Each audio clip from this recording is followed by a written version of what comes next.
Hello दोस्तों, love for English literature में आपका स्वागत है।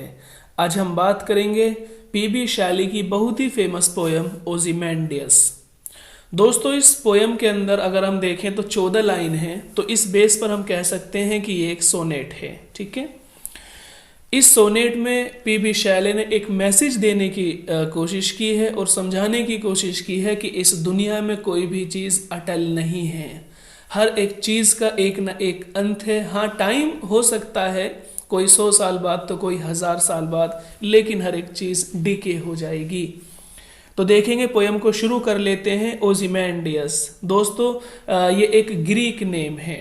ठीक है, ये कहानी ग्रीक की नहीं है, बल्कि ये एक तस्वीर है, एक आप कहें कि एक स्टैचू है जो मिस्र में यानी इजिप्ट में खड़ा हुआ था। स्टैचू की हालत ये थी कि उसकी दोनों टांगें बची हुई थी, क्योंकि पूरा स्टैचू कभी बना होगा 2500 साल पहले, 3000 साल पहले।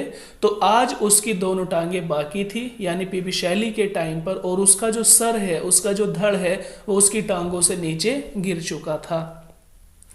तो देख लेते हैं कि I met a traveller from an antique land, कि मैं एक ट्रैवलर से मिला। पीबी शैली कहते हैं कि मैं एक ट्रैवलर से मिला, एक मुसाफिर से मिला। कहाँ से सफ़र कर कर आया था? फ्रॉम एन एंटीक लैंड, एक बहुत ही पुरानी जगह से वो सफ़र कर कर आया था। कि मैं एक ऐसे ट्रैवलर से मिला जो एक बहुत ही पुरानी जगह यानी वो इजिप्ट से सफ़र कर कर आया था। वो सैड, उस ट्रैवलर ने मुझे बताया कि two vast and trunkless legs of stone stand in the dessert.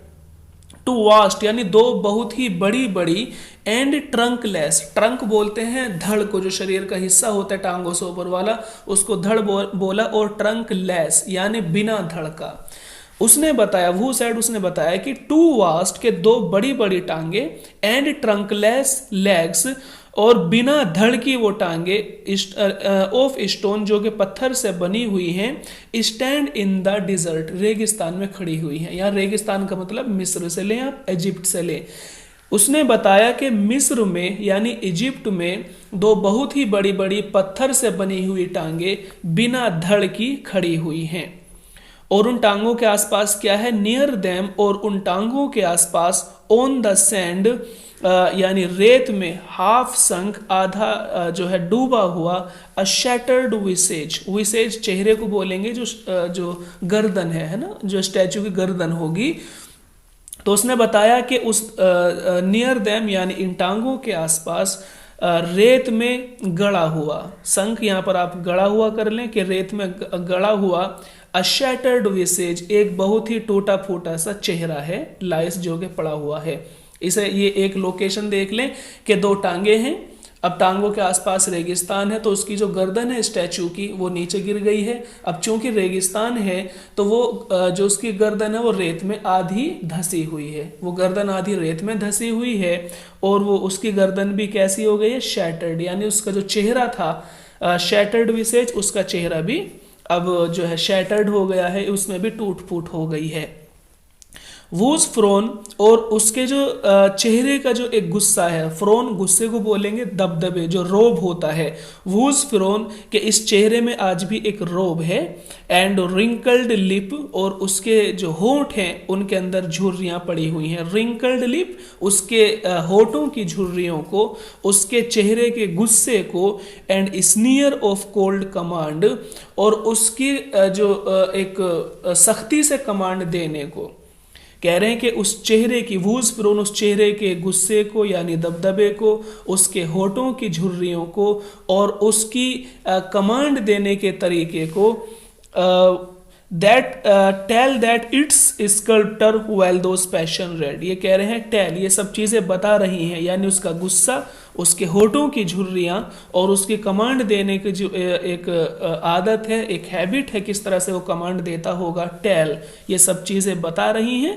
That its sculptor, के इसके मूर्तिकार ने, कि जिसने स्टैचू बनाया है उसके लिए आया है स्कल्प्टर, ये सब चीज़ें बता रही हैं। दैट इट्स स्कल्प्टर, के इसके स्कल्प्टर ने, इसके मूर्तिकार ने, well those passion red, in passion को, इन फीलिंग्स को बहुत अच्छे से ऑब्जर्व किया होगा, यानी जिसने स्टैचू बनाया है, ऐसा लगता है स्टैचू को देखकर उसके जिस तरह का चेहरा रोबदार बनाया है, उसके होठों में इसी तरह की बिल्कुल झुर्रियां पड़ी हुई हैं, और जिस तरह से उसकी आंखों में, उसके पूरे फेस में ऐसा लगता है कि हाँ वाकई वो एक राजा है और एक हुक्म देने वाला बंदा है। तो ये कह रहे हैं कि इसके मूर्तिकार ने, इसके स्कल्प्टर ने सबसे पहले इन चीज़ों को वेल रेड, अच्छे से पढ़ा होगा, है ना, अच्छे से ऑब्जर्व किया होगा इन सब चीज़ों को, उसी के बाद में जो है स्टैच्यू मुजस्समा बनाया गया होगा। विच येट सर्वाइव, और ये चीज़ें आज भी सर्वाइव करती हैं, उसके चेहरे की हर वो चीज़ जो उसने कभी बनाई होगी, विच येट सर्वाइव, और ये चीज़ आज भी सर्वाइव कर रही हैं। स्टाम्प्ड ऑन दीज लाइफलेस थिंग्स, और उसने इन लाइफलेस थिंग्स को, यानी लाइफलेस, जिनकी कोई लाइफ ही नहीं है, 2500 साल हो गए थे लगभग उस समय, 3000 साल भी हो सकते हैं, तो ये कह रहे हैं कि स्टाम्प्ड के उस मूर्तिकार ने, उस स्कल्प्टर ने इन सब चीज़ों को स्टैम्प कर दिया। स्टैम्प करना यानी उकेर देना, कि उसने उकेरा है, उसने बनाया है, उसने नक्काशी की है दीज लाइफलेस थिंग्स, इन बिना जिंदगी वाली चीज़ों की।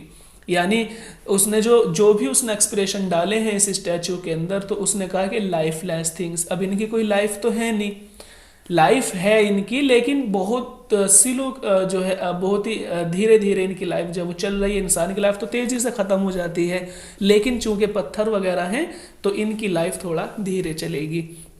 तो ये कह रहे हैं कि उस स्कल्प्टर ने इन लाइफलेस थिंग्स को, इन लाइफलेस चीज़ों को बहुत ही अच्छे से स्टाम्प किया है, यानी उकेरा हुआ है। बस आप इतना समझ लें। द हैंड दैट मोक्ड देम, कि वो हाथ, मोक माने यहाँ पे कॉपी करना, नक्काशी करना, कि वो स्कल्प्टर के हाथ, दैट मोक्ड देम, जिसने इन चीज़ों को कॉपी किया है, यानी स्कल्प्टर के वो हाथ जिसने इन चीज़ों को उकेरा है, इन चीज़ों को बनाया है। And the heart that fed, और वो दिल जिसमें ये सब चीज़ें भरी हुई हैं, यानी वो दिल जिसमें ये सब चीज़ें भरी हुई हैं, और वो स्कल्प्टर का हाथ जिसने इन चीज़ों को बनाया हुआ है। ठीक है दोस्तों, आगे देखें, सीन चेंज हो जाएगा। And on the pedestal these words appear, pedestal उस पत्थर को बोलते हैं जिस पर स्टैच्यू को रखा जाता है। देखा होगा नीचे एक पत्थर होता है, चौकी सी बनी होती है, उस चौकी के ऊपर स्टैच्यू को बनाया जाता है। तो पेडेस्ट्रल आप यहाँ पर उस चौकी से ही लें जो स्टैच्यू के नीचे बनी होती है।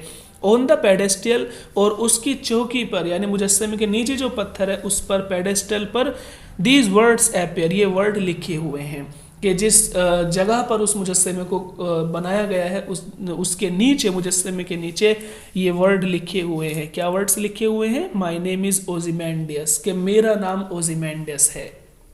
जब इसने इसको बनवाया होगा, एक वो होता है ना इंट्रोडक्शन, ये कौन बंदा है जिसका स्टैच्यू आप देख रहे हैं, तो लिखा हुआ है उसके इंट्रोडक्शन में कि माय नेम इज ओजिमेंडियस, मेरा नाम ओजिमेंडियस है, किंग ऑफ किंग्स, मैं राजाओं का राजा हूँ, मैं राजाओं का, बादशाहों का बादशाह ओजिमेंडस हूँ। लुक ऑन माई वर्क्स, और मेरे कामों को देखो। ठीक है, मेरे कामों को देखो। देखो दोस्तों, आज तो मिस्र में वो सब चीज़ें इतनी नहीं रह गई हैं, लेकिन जब कभी इसका राज होगा तो आज भी मिस्र की अपनी एक कल्चर है, वहाँ पर आज भी लोग, दुनिया भर से लोग वहाँ चीज़ों को देखने के लिए जाते हैं। आज भी इन लोगों की, जो मिस्र के फ़ैरोन थे, इनकी जो विरासत है आज भी मिस्र में देखी जा सकती है। आप वहाँ पर ममीज़ को देख सकते हैं, आप वहाँ पर पैलेसेस को देख सकते हैं, वहाँ पर पत्थर से बने हुए जो पहाड़ों के अंदर गुफाएं हैं और पहाड़ों में बने हुए घरों को देख सकते हैं। और दूसरी चीज़ें जैसे कि वहाँ के और भी चीज़ें हो सकती हैं। तो मिस्र की अपनी एक विरासत है, आज भी तहजीब है उन लोगों की। तो ये कह रहा है ओजिमेंडस कि मेरे कामों को देखो, लुक ऑन माई वर्क्स, मेरी कामयाबी को देखो, मेरे शासन को देखो, मेरे साम्राज्य को देखो, और मेरे मिस्र में जो खुशहाली है उस चीज़ को देखो। ठीक है, ये माइटी, कि ये सब के सब बड़े बड़े काम है जो मैंने किए। माइटी माने बड़े बड़े काम, कि ये हर वो बड़ा काम है जो मैंने किया है। तो देखो मेरे सब बड़े बड़े कामों की तरफ। एंड डिस्पेयर, और मुझे राजा मानो।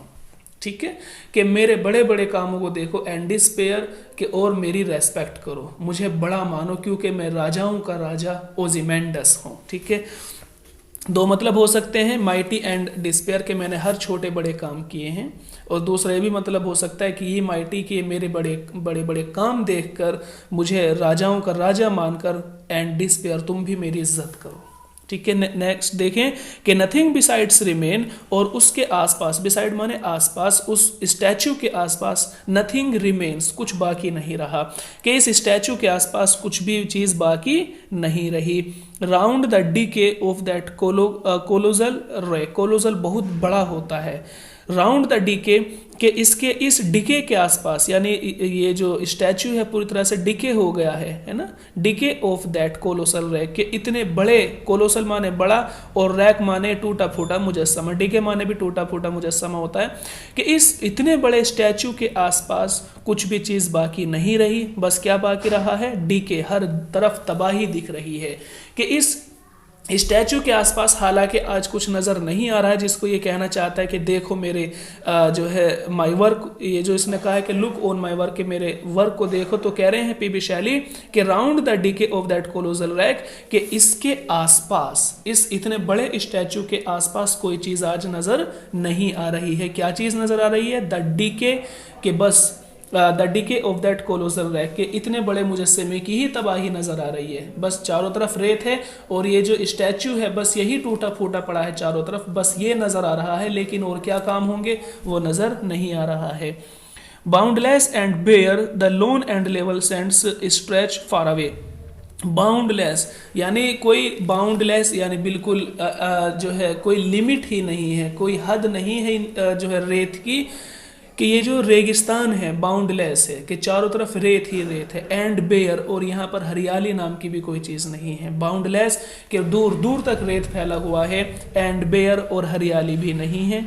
The lone and level sand, Sands माने रेत के ही आते हैं, स्ट्रेच माने फैला हुआ होना, फार अवे दूर दूर तक, कि यहाँ पर कोई चीज़ नज़र नहीं आ रही है, बस इसी स्टैचू की डीके को, इस स्टैचू की तबाही को, इस स्टैचू की जो टूट फूट है उसको ही देखा जा सकता है। इसके अलावा यहाँ दूर दूर तक, स्ट्रेच फार अवे, के दूर दूर तक यहाँ पर सिर्फ और सिर्फ रेत ही फैला हुआ है।